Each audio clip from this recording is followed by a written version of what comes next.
Is your car running rough, stalling, or refusing to start? It might not be a simple fix. Your PCM or Powertrain Control Module could be failing. This tiny computer controls your engine, transmission, and more, so when it goes bad, your whole car can suffer. In this video, I'll show you the most common symptoms of a failing PCM and what you can do about it. Don't forget to hit that subscribe button so you never miss an update.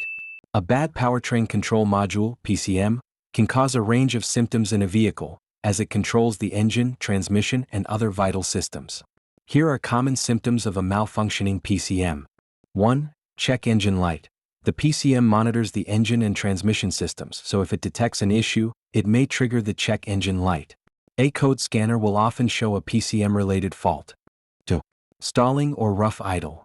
If the PCM is not properly controlling the engine's timing or fuel system, it can cause the engine to stall or run roughly, especially at idle. 3. Poor engine performance.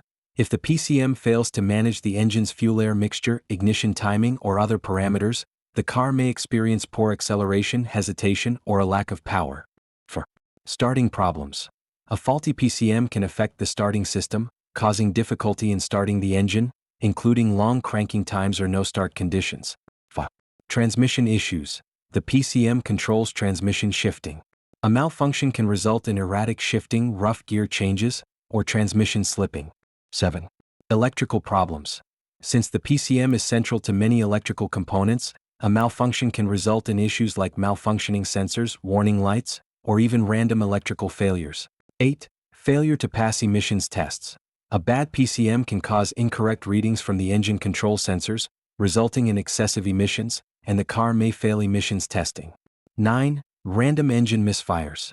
Since the PCM controls the ignition timing and fuel delivery, issues with it can cause random misfires, especially under load or at high RPMs. If this video helped you diagnose your car problems, hit the like button, subscribe to our channel, and share your thoughts or questions in the comments section below. Thank you for watching, and we'll see you in the next video.